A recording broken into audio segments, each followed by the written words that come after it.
Cuidado com a hipocrisia. Essa palavra hipócrita, ela foi trazida e usada, ela veio lá dos atores, né?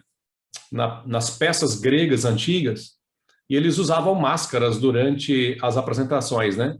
E quando eles usavam máscaras, eles fingiam, né, que eram outras pessoas. Então, o que faziam no palco era fingir que eram outras pessoas quando eles usavam essas máscaras, né? Então, a palavra hipócrita incluía qualquer um que pretendessem ser aquilo que não era. O texto que eu quero compartilhar com vocês está em Mateus 9, a partir do versículo 9, que diz assim: Enquanto Jesus caminhava, viu um homem chamado Mateus sentado onde se coletavam impostos. Siga-me, disse-lhe Jesus. E Mateus se levantou e o seguiu. Interessante é Jesus viu, né? O homem viu o Mateus sentado onde coletavam impostos, e é interessante essa palavra aí, né? Coletor de impostos, porque esses cobradores de impostos, eles eram conhecidos também como publicanos, mas eram também conhecidos pelos judeus como traidores. Vocês sabem, né? Só para relembrar, esses publicanos, ou cobradores de impostos, eles cobravam impostos, né, dos judeus para o Império Romano. E as pessoas os historiadores, né, que estudam e falam sobre esses publicanos e coletores de impostos, dizem que eles cobravam a mais, uma taxa a mais, bem maior, em cima daquilo que cobrava para o Império Romano, para eles tirarem o lucro deles. Então, veja que os impostos já eram altíssimos, né? A gente tem pelos impostos aqui do Brasil, você imagina. Para tudo tem imposto, né? Então, além da quantia que os judeus tinham que pagar dos impostos para o Império Romano, os cobradores de impostos colocavam a mais para poder tirar aí o lucro. Então, você pode imaginar como era bem visto, né? Vamos dizer assim, brincando, os cobradores de impostos, né, para os judeus. Eles eram vistos como ladrões. Eles eram vistos como traidores. Aí Jesus, vendo um homem que é ladrão, que é coletor de impostos, vai e convida, chama para ser discípulo dele. Então, eu fico imaginando aqui, imaginação minha, tá? Eu fico imaginando aqui os discípulos de Jesus vendo aquilo, aquela cena, falando: Jesus, espera aí, calma aí, deixa eu te atualizar aqui. O senhor parece que o senhor está por fora aí. Sabe quem é esse cara aí? Esse cara é um ladrão, esse cara é um traidor, né? Então, eu fico imaginando os discípulos ali querendo repreender Jesus. Mas sabe de uma coisa, irmãos e irmãs? Parece que Jesus gosta de pessoas complicadas, né? Parece que essas pessoas complicadas, imperfeitas, pecadores ou pecadoras, elas são alvo do amor, né? Do olhar amoroso de Jesus Cristo. Então, em primeiro lugar, eu quero falar que Jesus, ele ama pessoas imperfeitas. Só que é difícil a gente compreender isso, entender isso, porque nós funcionamos muitas vezes com a mentalidade do religioso, né? Ou a mentalidade religiosa. Por exemplo, nós ensinamos muitas vezes para os nossos filhos que, olha, você precisa ser muito bom, e se você for muito bom, o papai e a mamãe, nós vamos te presentear com algo. A gente vai te dar um presente, mas olha, você precisa ser bom na igreja, na escola, aqui em casa, obedecer. Então, muitas vezes, os nossos filhos pensam o seguinte: olha, eu preciso ser muito bom, porque senão eu não vou ser aceito na minha casa, meu pai, a minha mãe, senão eu não vou ser aceito na igreja, senão eu não vou ser aceito, né, no lugar que eu estou, então eu preciso ser muito bom. Só que para Deus, todos nós somos ruins. A Bíblia fala que todos pecaram e destituídos estão da glória de Deus. Então, para Deus não tem um bom e um ruim, né? Não existe nenhum bom. Foi isso que Jesus disse para o jovem rico, lembra? Quando o jovem rico chegou para Jesus e falou: ô Jesus, o que devo fazer para herdar a salvação? Jesus então fala para ele: ó, faz isso, isso, aquilo, e aí ele fala assim: isso aí eu faço desde a minha mocidade, desde criança eu faço isso aí. Se é isso aí, então tá tudo ok, né? E ele inicia a conversa chamando bom mestre, e Jesus fala assim: ó, só existe um bom que é Deus.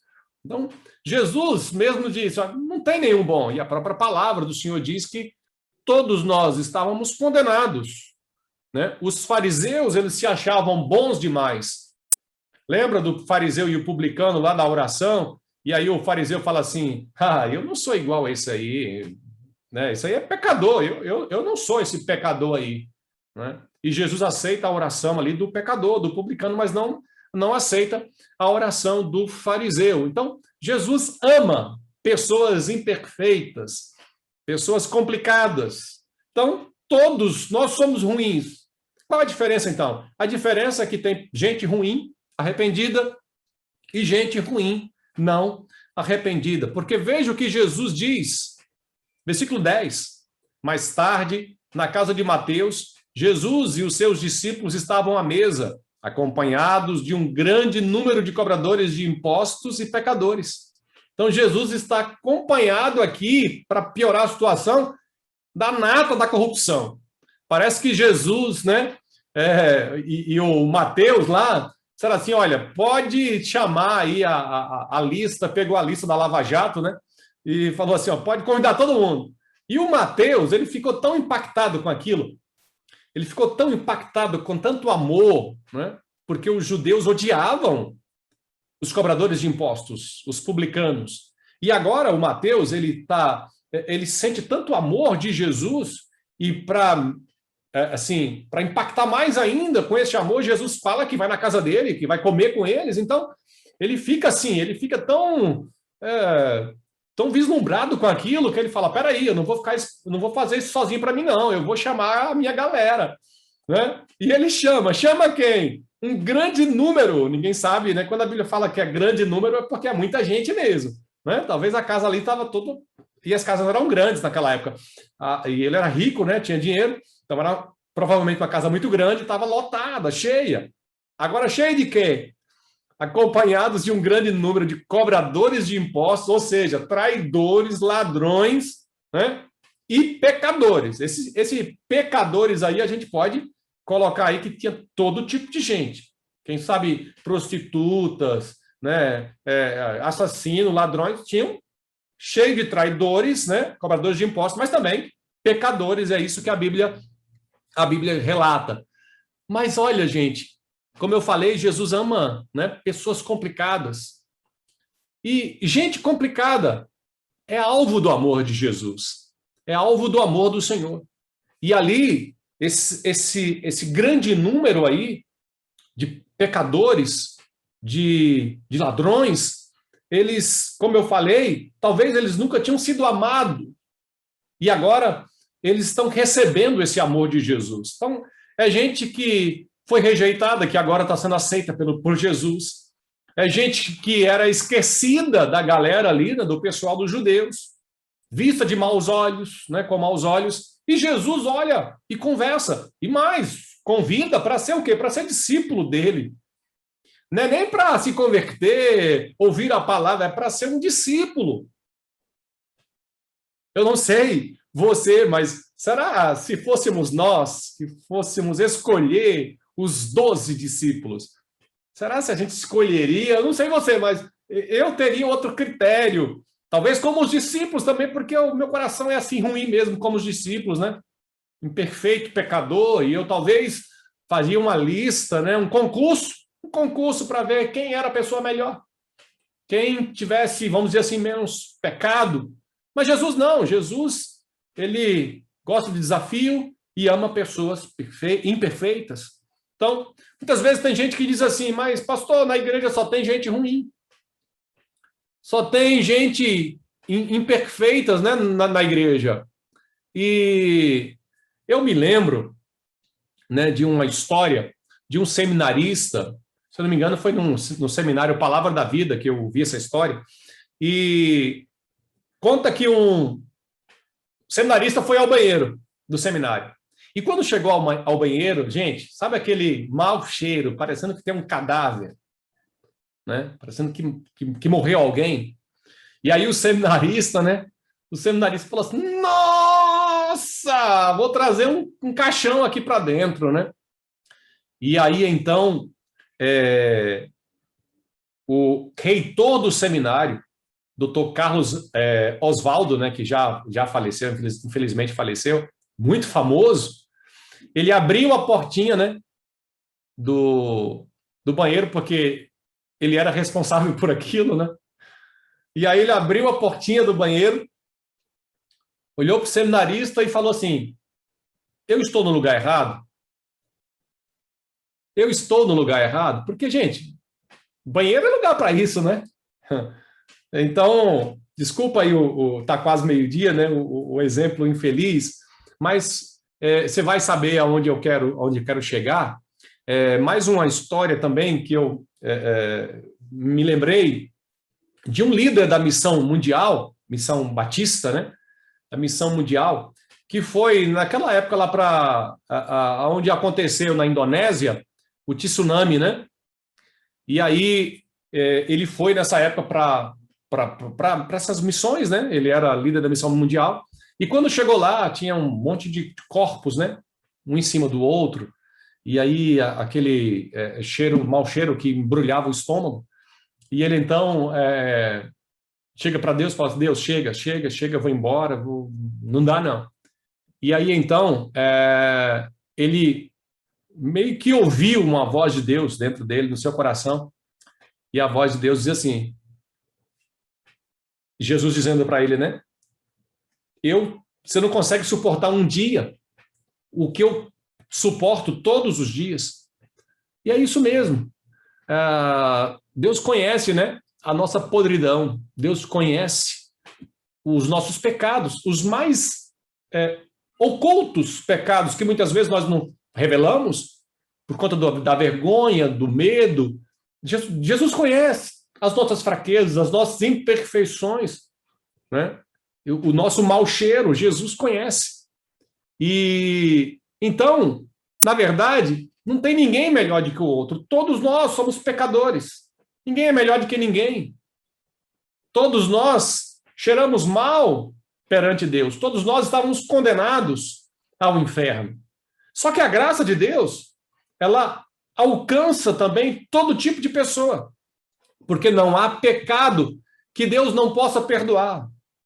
Jesus, ele ama pessoas imperfeitas porque essa graça de Deus, ela alcança esse tipo de pessoas. Então não há pecado que Deus não possa perdoar.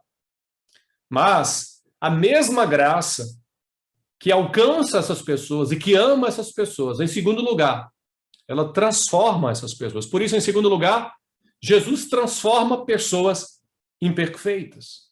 Jesus transforma pessoas imperfeitas. O texto diz, Jesus convidando, siga-me, disse Jesus. E Mateus se levantou e o seguiu.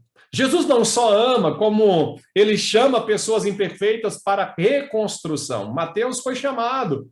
Ele foi chamado para algo novo. Ele foi chamado para seguir a Jesus e ele aceita esse convite. Gente, vamos pensar aqui. Olha a posição de Mateus. Ele, quem sabe, trabalhou duro, né? Mesmo sendo ladrão, quem sabe ele se aperfeiçoou, né? Nessa faculdade de roubar. Não sei, talvez ele fez uma pós-graduação, um doutorado, né? Ele não chegou ali à toa. Ele talvez demorou muito tempo para chegar na posição que ele está. De uma pessoa rica e conquistou muita coisa, mas o que acontece agora? Jesus convida, apenas um convite, talvez ele já tinha ouvido falar de Jesus, e a Bíblia fala, né? Mateus se levantou e o seguiu. Ele não falou assim, olha, Jesus, deixa eu resolver algumas coisas aqui. Não, se levantou imediatamente e o seguiu, ou seja, deixou tudo. largou tudo, largou a sua profissão e foi seguir a Jesus. Então, ele toma a decisão. Gente, eu quero falar que tudo começa com uma decisão, né? Uma decisão de esse desejo de querer, né, a transformação. Querer a transformação. Eu fico, muitas vezes, quando conversamos, né, as pessoas falam assim, mas, pastor, para batizar, eu preciso fazer algum curso de quantos anos para batismo, né? Curso bíblico. E aí, então, sei lá, a gente não é que é errado a gente dar aulas para curso bíblico. Claro, a gente precisa instruir as pessoas. O que eu quero dizer é o seguinte, é que às vezes, sei lá, a pessoa faz 1 ano de curso bíblico para ser batizado. E aí, quando termina esse curso, né, a gente entrega o diploma para essa pessoa e diz assim, agora você está preparado para se batizar, sabe? Porque agora você é bom o suficiente para se batizar. Mas olha, quando você olha na Bíblia, você vê lá 3.000 pessoas se convertem quando Pedro prega. Imediatamente ali, elas não passam por curso bíblico, elas já vão lá e elas já são batizadas. Sabe por quê? Porque o batismo, né, não é um atestado de transformação, mas é o começo de alguém que foi alcançado pela graça e que quer ser transformado enquanto caminha com Jesus, sabe? Porque senão a gente deixaria para, sei lá, depois de muito tempo de cristão, aí a gente se batiza. Né? Sei lá, quando a gente já estiver já morrendo, agora pode me batizar porque eu já estou bem com Deus. Não. Na verdade, o batismo ele é um sinal visível daquilo invisível que aconteceu na nossa vida, no nosso coração. O batismo não salva. Ele apenas diz, olha, eu quero caminhar com Cristo e eu quero, né, ao tempo que caminho com Cristo, eu vou sendo transformado. Então, eu quero ser, né, transformado. Então, Jesus ele vai nos transformando, sim, de pessoas imperfeitas que somos, né? E aos poucos nós vamos nos parecendo cada vez mais com Cristo. Seremos transformados completamente? Não. Nós só seremos transformados completamente quando Jesus Cristo voltar, ou a gente morrer, e quando ressuscitarmos com um corpo glorificado. Aí sim teremos um corpo glorificado sem pecado, né? Mas, mesmo que a gente só vá alcançar esse corpo perfeito na glória, até lá, nós caminhamos nesse processo de transformação e vamos sendo transformados, como diz Filipenses 1:6, né? Que aquele que começou a boa obra em nós há de aperfeiçoar, há de completar em Cristo Jesus. Na verdade, irmãos e irmãs, nós deveríamos, todos nós, usarmos uma placa, né? Bem estampada assim, na frente e atrás, dizendo, olha, cuidado, estou em obras, né? Estou em obras, porque nós estamos sempre em obras. Porque sempre estaremos nessa caminhada, nesse processo de transformação. Então, o Jesus que ama é o Jesus que transforma pessoas. Então, não temos que dar desculpas, porque Jesus me ama, então ele me aceita de qualquer jeito, de qualquer forma, eu não preciso ser transformado. Olha o que o Philip Yancey diz, ele fala assim, Deus te ama do jeito que você é, mas ele te ama demais para deixar do jeito que você está. Glória a Deus. Deus nos ama bastante para nos aceitar como somos, sim, mas ele nos ama demais também para permitir que continuemos os mesmos. Então, não podemos usar o amor de Deus como desculpa para não mudarmos o que somos. Tem gente que diz, pastor, Deus me entende, como eu falei, né? Deus me ama. Não, nós não devemos brincar com a graça de Deus. Tem gente que fica brincando com a graça de Deus. Não, para nós foi de graça, mas para Deus custou um preço muito alto. Para Jesus custou um preço muito alto, um preço de morte da cruz. Então, só quem, né, somente do religioso, é que não entende a graça de Deus. Porque olha o que Jesus diz a seguir, versículo 11. Quando os fariseus viram isso, perguntaram aos discípulos, por que o seu mestre come com cobradores de impostos e pecadores? É isso. A mentalidade do hipócrita, a mentalidade do religioso, ele não entende. E ele não só não entende, como eles ficam incomodados, porque eles pensam com a mente do religioso. E eles pensam com a mente da escala de bondade, né? Pessoas boas, pessoas ruins. Só que, mais uma vez, eu falo que todos nós somos ruins. Porque somos pecadores e estamos longe, distantes da graça de Deus. Só a graça de Deus, em Jesus Cristo, nos conecta a Deus. Só Jesus faz essa conexão entre nós e Deus, não nós mesmos. Então, eles estão longe de Deus por quê? Eu até coloquei uma frase nas redes sociais essa semana, e a frase era o seguinte: eles estão longe de Deus, sabe por quê? Não porque eles sabem que são ruins, mas porque acham que são bons. É isso. É o achar que somos bons demais. E aí até a Mirelle falou assim, mas Emerson, mas a gente não pode ser bom em alguma coisa? Não é nessa questão que eu quero dizer. Claro que você pode ser um bom empresário, né? Um bom funcionário, o melhor funcionário que tem na sua empresa. Não tem problema quanto a isso. Não é essa questão de ser bom naquilo que você faz. É achar que você é bom o suficiente para não precisar de Deus, para não achar que é pecador, para não achar que precisa da misericórdia de Deus, porque tem gente que é assim. Tem gente que a gente vai falar assim, olha, aceita Jesus, ela vai falar assim, não, mas eu não tenho esses pecados assim grandes, então por que eu preciso me arrepender? Eu não mato, eu não faço mal para ninguém, e nós somos pecados, não porque cometemos pecados, mas porque todos em Adão pecaram e destituídos estão, né, da glória de Deus. Então, olha o que Jesus disse. Versículo 12 e 13. Jesus ouviu o que disseram e respondeu. As pessoas saudáveis não precisam de médico, mas sim os doentes. E acrescentou. Agora vão e aprendam o significado dessa passagem das Escrituras. Quero que demonstrem misericórdia e não que ofereçam sacrifícios. Pois não vim para chamar os justos, mas sim os pecadores. Tem pessoas que dizem, mas pastor, né? Igreja é difícil demais. Como eu falei, só tem gente complicada, difícil. E eu já vi, né?